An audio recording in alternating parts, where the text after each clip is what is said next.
got another wonderful story for you today at Circle Time. This one's called The 7 Silly Eaters. It's kind of a fun story. And while you're listening to it and enjoying it, I want you to listen for a few different things. Listen for the author's name. Listen for what the children did for fun. Listen for how they were silly. What did they make and for who?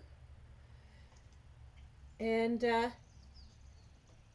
listen for how they learned to be thankful, how they were kind of grumpy in the book, and how did it all end? Here we go. The 7 Silly Eaters. Do you think there's 7 children there? Let's count and see. 1, 2, 3, 4, 5, 6, 7. That's a big family. Here they are all on the back. How many brothers and sisters do you have?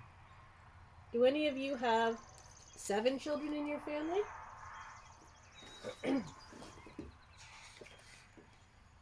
They're all eating on this page. I wonder what they're eating and if they're eating something that's healthy for them. Here's their house. Does that look like your house?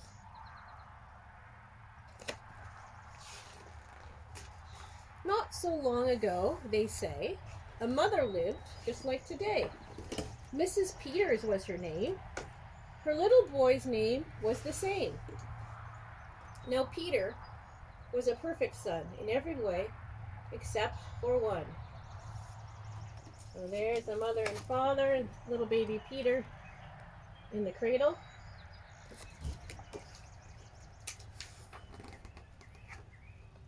And they're sitting on their porch. When Peter was just 1 year old, he did not like his milk served cold. He did not like his milk served hot. He liked it warm. And he would not drink it if he was not sure it was the proper temperature. But Mrs. Peters did not mind. She was a mother, sweet and kind. And when his milk spilled on the floor, she patiently prepared some more. She'd take the bottle from the shelf and chuckle softly to herself. What a silly sort of eater is my darling baby Peter. There's baby Peter. He doesn't look quite so small anymore. He's not in his cradle, he's in his high chair. And he has a look on his face that says, that milk is not the way I like it. And there's his mother warming some more milk up on the stove.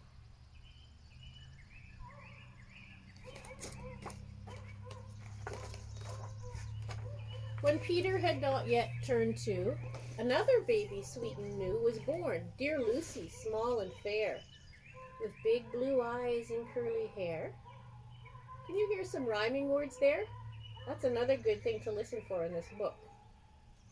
Small and fair, curly hair. Not yet turned 2, sweet and new. But long before this child was grown, she had opinions of her own, of what she'd eat and what she'd not. She hated milk, both cold and hot, and warm was worst of all. Instead, whenever Lucy dear was fed, she bellowed for pink lemonade, not from a can, oh no, homemade. Yikes, she sounds kind of fussy. There's Peter looking even older. He's the big brother now, and here's baby Lucy. And she's crying and fussing because she wants lemonade instead of milk. Now, warm milk is healthy for a baby. You don't want it too hot to burn them or too cold to make their tummy upset.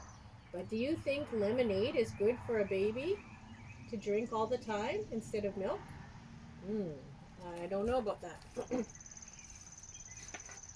And homemade lemonade takes a long time to make.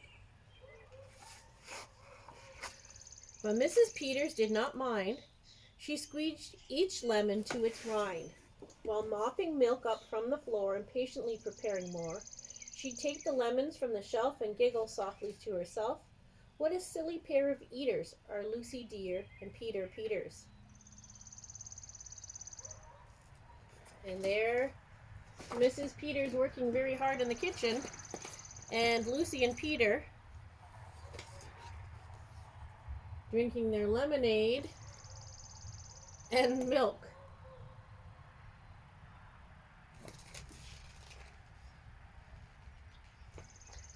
Now Lucy grew and Peter grew, till he was three and she was two.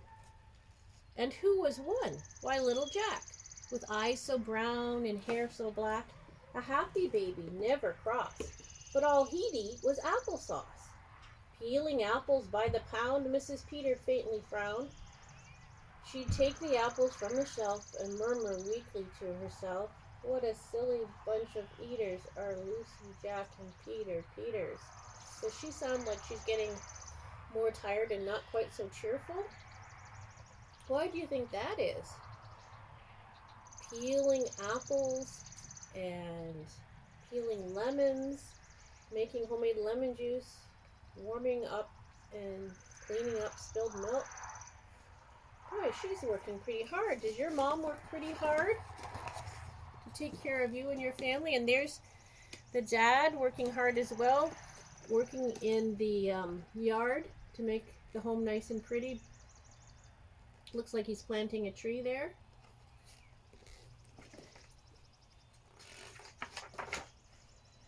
Peter, Lucy, and young Jack. So how many children are there now? 3. And how many were there on the cover? That's right, there was 7. So if we have 3, how many more do we need to add to that to get 7? If we put up all our fingers, we have 5 on one hand, right? 5, 6, 7. But they only have 3. So they need 2 more to make 5 and 2 more to make 7. So that would be 4 more to get up to 7. 3 plus 4 would be 7. Let's see if they get up to 7 children. Peter, Lucy, and young Jack had another brother, Mac. So that they had 3. Now they have Mac. How many is that? 4. 3 plus 1 equals 4. Mac was charming, round, and plump. But if his oatmeal had a lump, Mac would dump it on the cat. Mrs. Peters hated that. That's another mess to clean up. But since she loved her children 4, she'd strain the oatmeal 2 times more. She'd take it from the pantry shelf and mumble sadly to herself, what a foolish group of eaters are my precious little Peters. So she still loves them, but she sounds like she's getting very tired and not so cheerful anymore. Do you think being a mother is a lot of work? There she is, working to make healthy and yummy food for her children.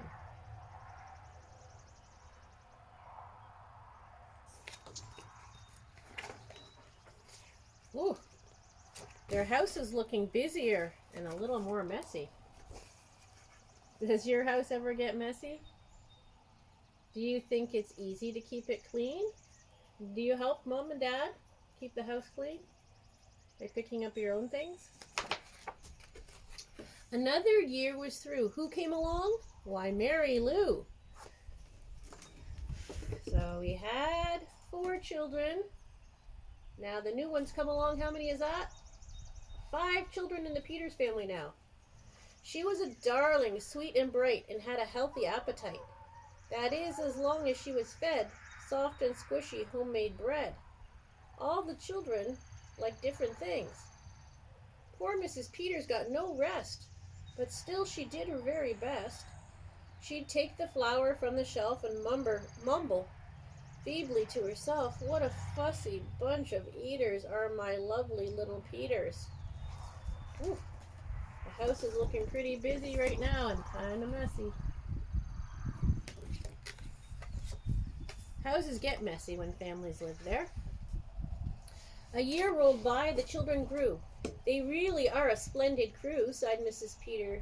pinning pins and diapering her brand new twins. Oh no, do you know what twins are? That means two babies at one time. So they had 5, now they've added 2 more. How many is that? 7. And how many were on the cover? That's right, 7. So now they have 7 children in the Peters family. Little sisters, quick and smart, impossible to tell apart. But Flo liked poached eggs, Fran liked fried. If she mixed them up, they cried. 2 babies at once, plus 5 other children. Oh my goodness. Tired to the very bone, Mrs. Peters groaned a groan. She'd take the eggs down from the shelf and whisper weakly to herself, "What persnickety young eaters are all my 7 little Peters?" And there she is on the floor, trying to pick things up. And the children are all over the place.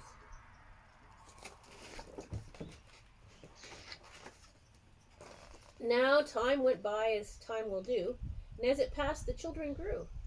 The problem was that as they grew, their appetites kept growing too, but not their choice of what to eat. Each child continued to repeat they wanted what they'd had before.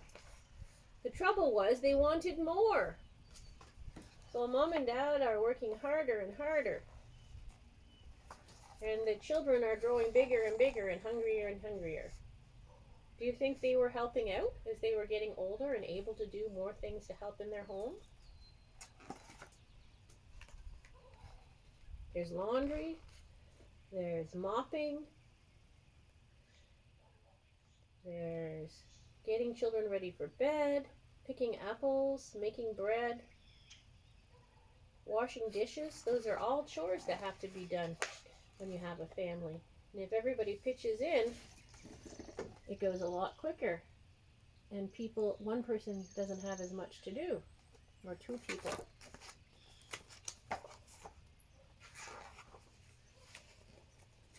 Mom and Dad appreciate it a lot when you help out and do your part. Creamy oatmeal, pots of it. Homemade bread, lots of it. Peeling apples by the peck. Mrs. Peters was a wreck. Does she look happy now?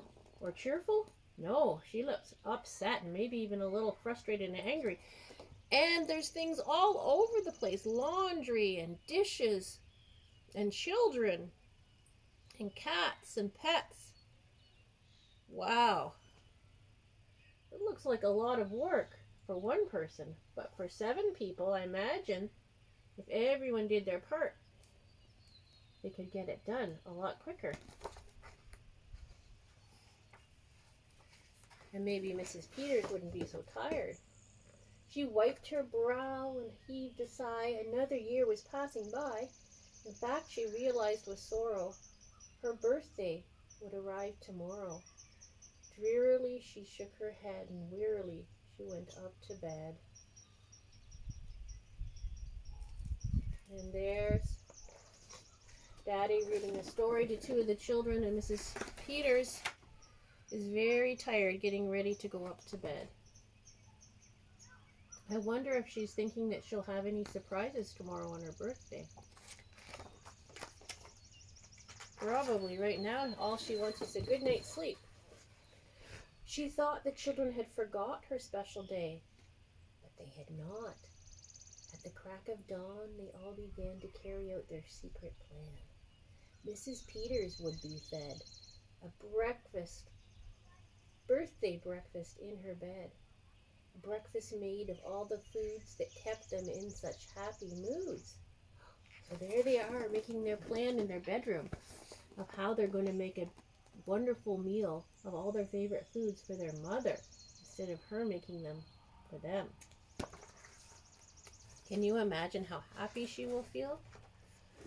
So while their weary mother slept, down the stairs the children crept.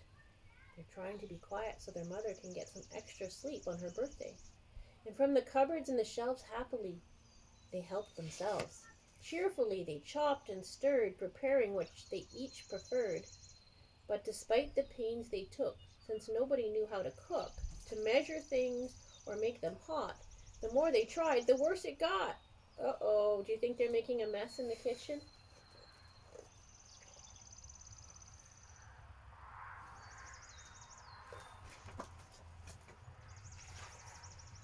first, Mac's oatmeal turned out lumpy, which made poor Mac turn grim and grumpy. In fact, the lumps got him so cross he dumped them in Jack's applesauce. This bothered Jack so much he threw it in the dough of Mary Lou, who tossed the mismatch that made straight into Lucy's lemonade. And that put her in such a huff she poured the icky sticky stuff into the double frying pan that held the eggs of Flo and Fran, who flung the hodgepodge on the spot into the milk in Peter's pot. So there they are, all getting frustrated because they can't cook the food just the way they want it, and they're tossing it all together into one pan. Oh my goodness, I wonder what that's going to turn out like.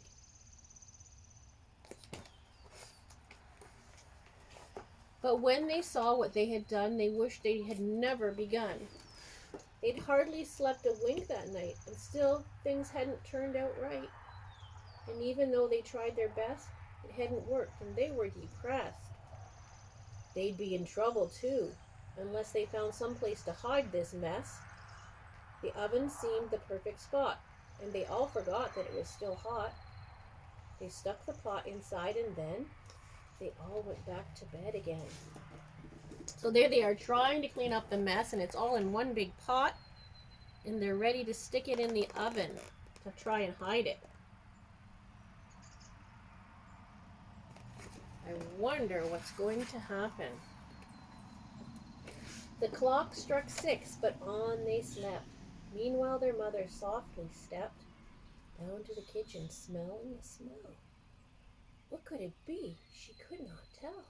It smelled so good. She sniffed some more and opened up the oven door.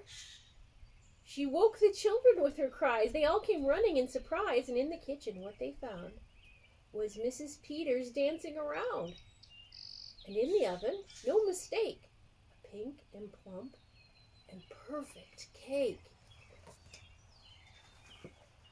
And as their mother danced with glee, she cried, "A birthday cake for me! A birthday cake still piping hot, and to think, I thought you forgot. Now tell me, please, how did you make this pink and plump and perfect cake so high and light and smooth as silk?" "It's smooth as silk from all my milk," said Peter. Lucy said, "It's pink from all my lemonade, I think. And from my apples," added Jack. "My oatmeal made it soft," said Mac. "My bread dough, too," said Mary Lou. Said Fran and Flo, "As for its size, it was our eggs that made it rise." Then everyone sniffed some more and danced around the kitchen floor. And there they are, all dancing, and there's the big, high, beautiful cake, and Mrs. Peters is so happy, and she's talking to each of the children about what they'd added to the cake, and everybody is having a celebration and a dance party. Do you think the children were just as surprised as their mother to see that their mess had turned into a big, plump, pink cake? They put the cake upon a dish and lit the candles. "Make a wish," the children cried, "before you blow." And Miss Peters did just so. What do you think it's going to taste like? And what is more, her wish came true, as birthday wishes always do. There they are, and she's blowing out the candles. She has that happy smile on her face again that she had at the beginning of the book, but she lost when she was having to do so much work by herself.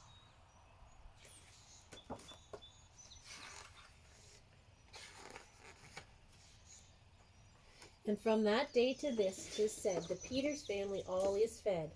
A single, simple meal, just one. A meal that's good for everyone. A meal on which they all agree, made from their secret recipe. They all take turns in mixing it. They all take turns in fixing it. It's thick to beat and quick to bake. It's fine to eat and fun to make. And look, there they are as a family all working together instead of Mrs. Peters trying to do it all. And look, their house looks a lot tidier. It's not perfect because houses with families don't need to be perfect, but they're all working together. It looks a lot tidier, and if you look closely, They all look like they're feeling happier. They have smiles on their faces working together. It's fun to work together as a family once you get at it.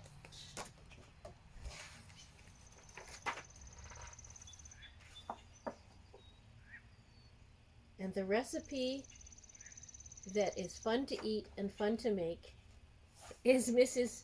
Peter's birthday cake.